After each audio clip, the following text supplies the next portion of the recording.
I'm not a meathead because I don't need action and combat to enjoy a narrative.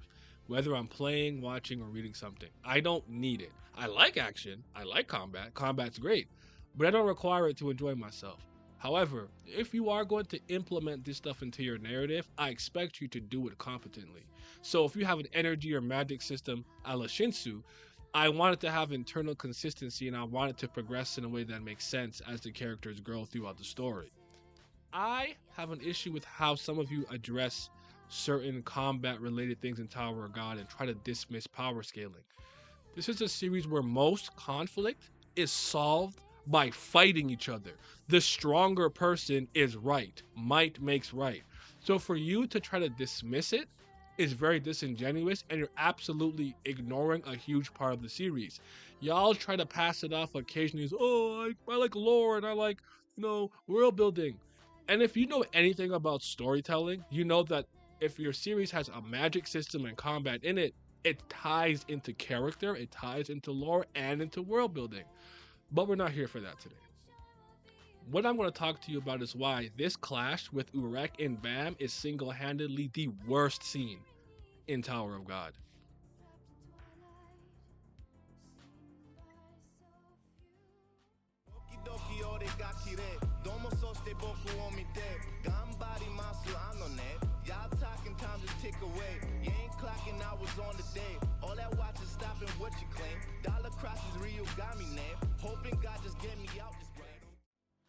And before one of you bozos start crying at me, this is obviously just my opinion. This is subjective, right? You don't have to agree with me. I'm just here to make the case.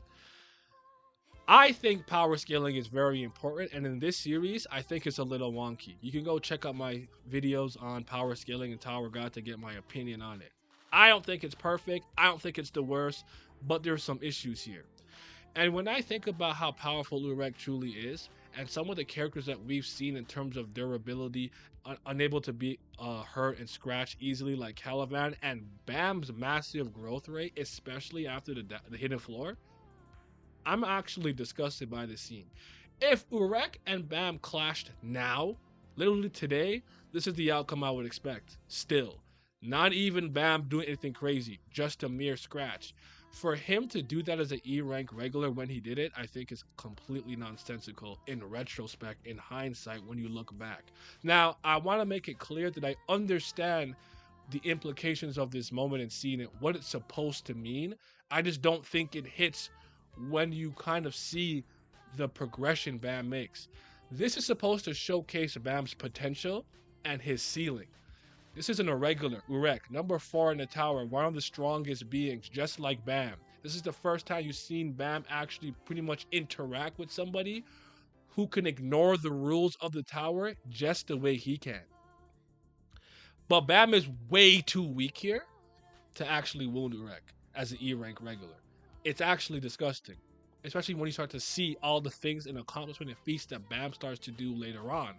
Then you come back to the floor of death and you see what Hell Joe and the Red Thressa can do, and you're like, the more I progress through the story, the more I see irregulars and Bam do this and that. The more I look back at this moment and I scratch my head like SIU, I want to be clear that I understand this is like a hey potential. A little nick on his cheek shows that one day Bam will be able to stand on the same tier and the same platform as people just as powerful as you, as an irregular. But I don't think it hits in hindsight.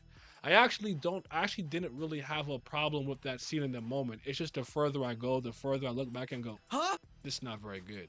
I think there was probably a better way to do this. I don't have the answer of how, but I think there was a better way to do it.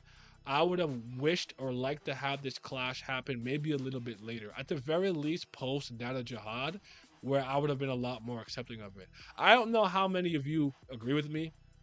I understand how much people love this moment, so I could be actually like, um, I guess, upsetting a couple of you. But to me, this isn't even the best part of this arc, all things considered. But that being said, what do you guys believe and think is the worst scene moment in Tower of God? Whether you believe it's an iconic moment or not, because I actually heard somebody tell me something that's very interesting, and I want to know your opinion on it. It doesn't really relate to this video, but I was told the push. Rachel's push was the worst scene in Tower of God. And I don't think this person was being emotional. But anywho, that clash wasn't it, man. You know, we got the CBLs here. We got the Priest of Fire showing love. Shout out to the Patreon gang. And the 5th Zen God. Shout out to the tier 3 subs. Abdel, Chromizone, Revenant, Triss, Scope, Shoddy to your body. Simi, Miles, Sunny Kata Polly, and Cayenne. Your support is greatly appreciated. Thank you. In my drugs, pour it in my cup, sitting in my darkness with my ghouls, we pouring up. I don't really give a fuck, I don't really have a say. You tell me that I suck, I tell you get up out my face. You got tears in your eyes, looking like a fool.